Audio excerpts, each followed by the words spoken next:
है तो वो बहुत ही आलसी होता है, कामचोर होता है।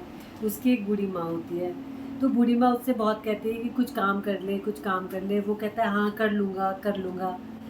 फिर जब मोहल्ले पड़ोस वाले भी कहने लगते हैं कि इसका लड़का तो कुछ काम नहीं करता, तो वो भी परेशान हो जाता है। तो वो कहता है अपनी माँ से कि मैं कल को जो है काम करने शहर जा रहा हूँ, तू मेरे को खाना बना के दे देना। वो कहती है ठीक है, वो खाना बनाने लगती है। तो फिर पड़ोस में एक औरत रहती है, तो वो उनसे बहुत जलती थी, मतलब ईर्ष्या रखती थी। तो वो कहती है अरे इसका लड़का तो अब बाहर जा रहा है, ये तो अब अमीर हो जाएंगे, पैसा कमाएगा इसका बेटा। तो वो क्या करती है, बेसन के लड्डू बनाती है और लड्डुओं में जहर मिला देती है। अब लड्डू मिला के वो जब उसके घर लाती है, कहती है कि तेरा बेटा शहर जा रहा है ना, ये मैंने लड्डू बनाए हैं और ये लड्डू ये रोज़ एक एक लड्डू खा लेगा, पानी पी लेगा तो इसका पेट भर जाएगा।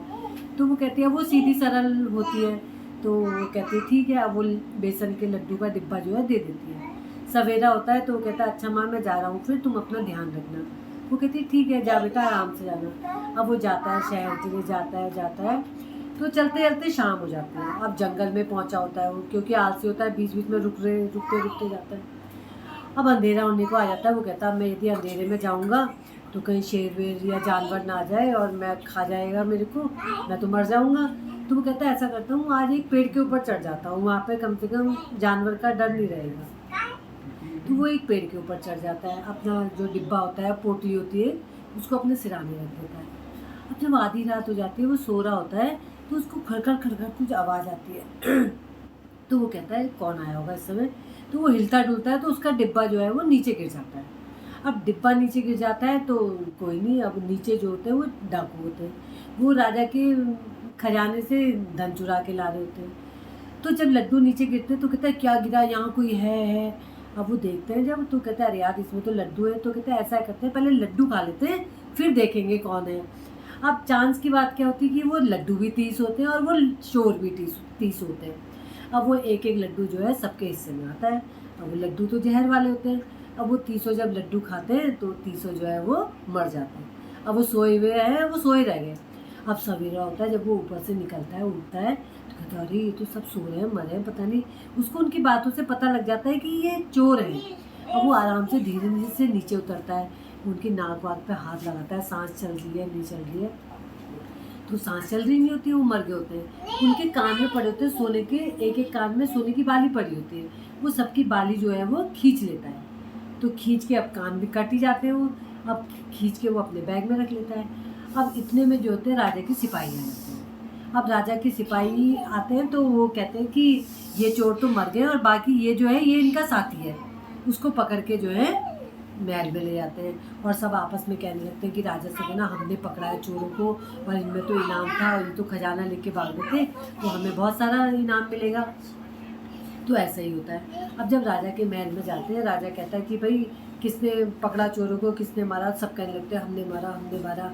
तो कहते ये तुम्हारे संग कौन लड़का है। कहते महाराज ये चोरों का ये साथी है, इसको हम जिंदा था ये पकड़ के ले आए हैं कि इससे पूछताछ करेंगे और क्या क्या इसने चोरी चपाटी करी है।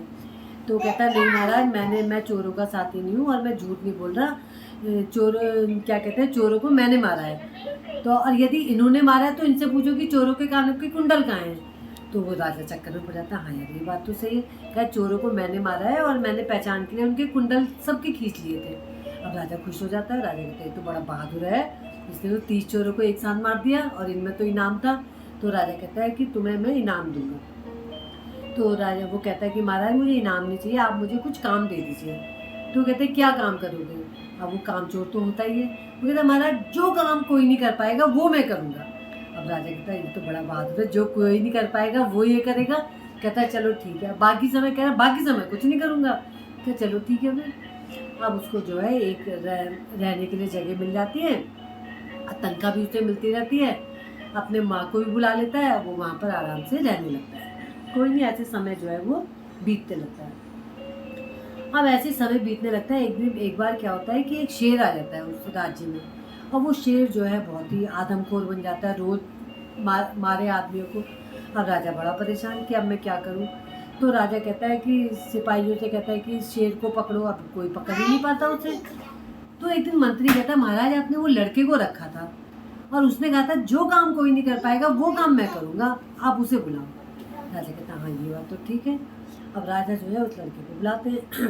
राजा कहता है कि तुमने कहा था कि जो काम कोई नहीं कर पाएगा वो काम मैं करूँगा, और एक शेर आ गया है और वो शेर जो है बहुत नुकसान कर रहा है, तो तुम्हें वो शेर को जिंदा या मरा हुआ जैसा तुम पकड़ना चाहो वैसा पकड़ना है, और तुम अपने संग जितनी भी सिपाही वगैरह ले जाना चाहती हो ले जाओ।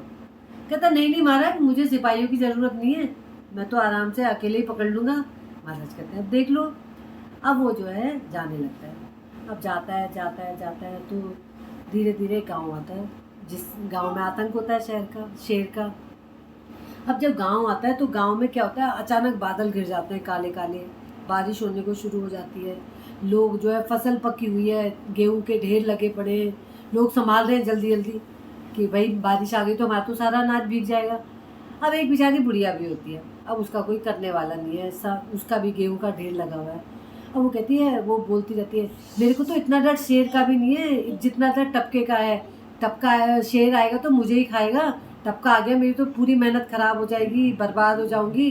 तो ऐसे ऐसे वो बोल रही होती है और जल्दी जल्दी अपना सामान भी रख रही होती है अंदर। अब चांस की बात क्या होती है, शेर जो होता है उसी की झोपड़ी के पीछे बैठा होता है।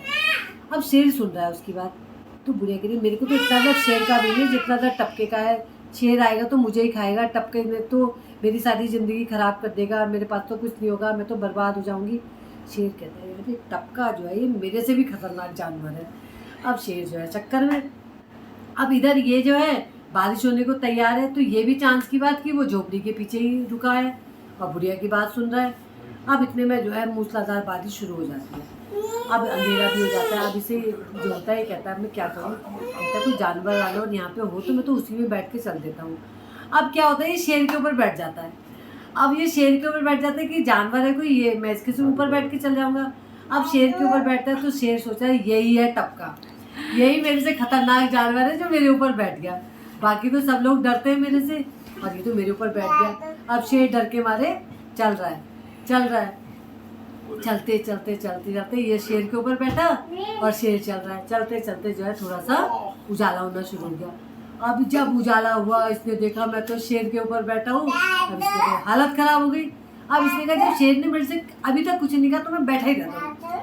अब ये बैठ गया और अब लोग देख रहे हैं, लोग कह रहे हैं देखो कितना बहादुर लड़का है, शेर के ऊपर बैठ के आ रहा है। अब इतने में जो पूरे खबर फैल गई धीरे धीरे। राजा ने सिपाहियों को भेजा कि जाओ पिंजरा लेके जाओ, पिंजरे में बंद करके लाओ शेर को। अब सिपाही जो है पिंजरा लेके आ रहे हैं संग में। अब जैसे ही शेर के पास आया पिंजरा, शेर को पिंजरे में बंद कर दिया, ये अपना बाहर। अब इसकी तो जय जयकार होने लगी वहाँ, अरे ये तो बड़ा बहादुर बच्चा है, ये है वो है। अब इसको ले जाया गया राजा के महल में। अब राजा के महल में ले जाया गया तो राजा ने कहा हाँ भाई तुमने शेर को कैसे पकड़ा, इसके ऊपर तो इनाम लगाते हैं, तो पकड़ में ही नहीं आ रहा था किसी की। अरे महाराज ये तो मेरे बाएं हाथ का खेल है, मैंने तो उसके ऊपर बैठ के आ गया, मैं तो ये वो करके 2-4 फेंकी और अब शेर पकड़ गया। अब राजा ने तो इसे खूब सारा धन दिया, थोड़ा बड़ा मकान दे दिया कि तुम रहो, तुम तो बड़े काम के आदमी हो। अब तो इसकी बल्ले बल्ले होने लगी, कोई बात नहीं, अब थोड़ा आराम से रह रहा है। फिर क्या हुआ कि एक बार अचानक ही जो है एक राज्य के राजा ने इनके राज्य में आक्रमण कर दिया। अब राजा बड़ा परेशान कि रातों रात इतनी सेना में कैसे तैयार करूं और ये वो, तो सेना भी तैयार हो रही है। अब इधर इस मंत्री ने कहा महाराज तुम बहादुर बच्चे को ले जाना मत भूलना, वो तो शेर को पकड़ के ले आया था, तो 10-10 को एक साथ मार देगा, उसे तो जरूर ले जाना। राजा बोला हाँ ठीक है बुलाओ उसे। अब राजा उसको बुलाया गया। अब उसे बुलाया गया तो उसने राजा से कहा कि महाराज क्या हुक्म है मेरे लिए बताओ आप। बोले राजा कुछ नहीं, दूसरे राज्य के राजा ने हमारे राज्य पर आक्रमण कर दिया है, अब हमारी इतनी तैयारी भी नहीं है और तुम तो बहुत बहादुर हो, सेना का नेतृत्व तो तुम करोगे, सबसे आगे तुम रहोगे और तुम्हें जितनी सेना चाहिए जितने हथियार चाहिए सब ले जाओ। तो महाराज मुझे हथियार की कोई ज़रूरत नहीं है, ना मुझे सेना की ज़रूरत है, मैं तो अकेले जाऊँगा लड़ने। मैंने कहा नहीं बेटा ऐसा नहीं कि ना महाराज मैं तो अकेले जाऊँगा। महाराज भी हार गया उसके सामने। अब क्या हुआ, तो अब वो अपनी माँ के पास गया। माँ जल्दी जल्दी जितना सामान है, अब तो सामान भी ज़्यादा हो गया उनके पास, जितने बर्तन बांधे हैं सब बांध ले। तो फिर उनका माँ ने कहा कहाँ जाना है, उनका बस तू बांध ले, कहाँ जाना है ये मत पूछ, तू बर्तन बांध दे और यहाँ से चलते हैं, और चाहे तो तू यहीं रह जा, मैं थोड़े दिन बाद तुझे ले जाऊँगा। अब राजा के पास गया, राजा से बोला कि महाराज बस मुझे आप घोड़े दे दीजिए। तो महाराज बोले भाई ले जाओ जितने घोड़े ले जाने हैं, अस्तबल में जाओ, वहाँ घोड़े ही घोड़े हैं, जितने तुम्हारा मन करे उतने ले जाओ। अब अस्तबल में गया, उसने देखा, उसने 20-25 घोड़े अपने कर लिए। और एक घोड़ा जो था एक टांग उठा के खड़ा था, 3 टांग पे खड़ा था। अब ऐसा कहते हैं कि जो 3 टांग पे घोड़ा खड़ा होता है वो सबसे तेज दौड़ने वाला घोड़ा होता है, और जब वो खड़ा होता है तो एक टांग उठा के खड़ा होता है। अब इसमें जो साला ये घोड़ा लंगड़ा है और इस पे बैठूंगा मैं, ये चलेगा धीरे धीरे और बाकी सब जो है आराम से सामान लेके मेरा आगे आगे जाएंगे। अब इसने ऐसा करा, अब घर गया, उसने सारे लटर पटर अपना बांधे, बर्तन बांधे और चल दिया। अब रात रात को चलना इसने शुरू करा।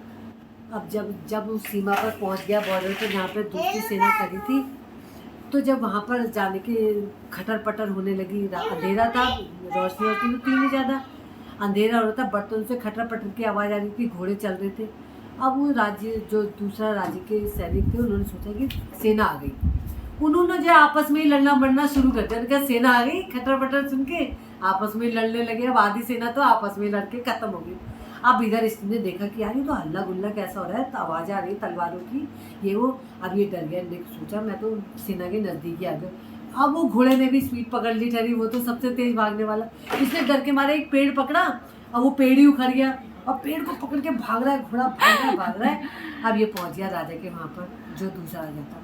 तो उनका यार ये तो पेड़ लेके आ रहा है, तो एक पेड़ भी फेंकेगा तो 3-4 तो दबी जाएंगे।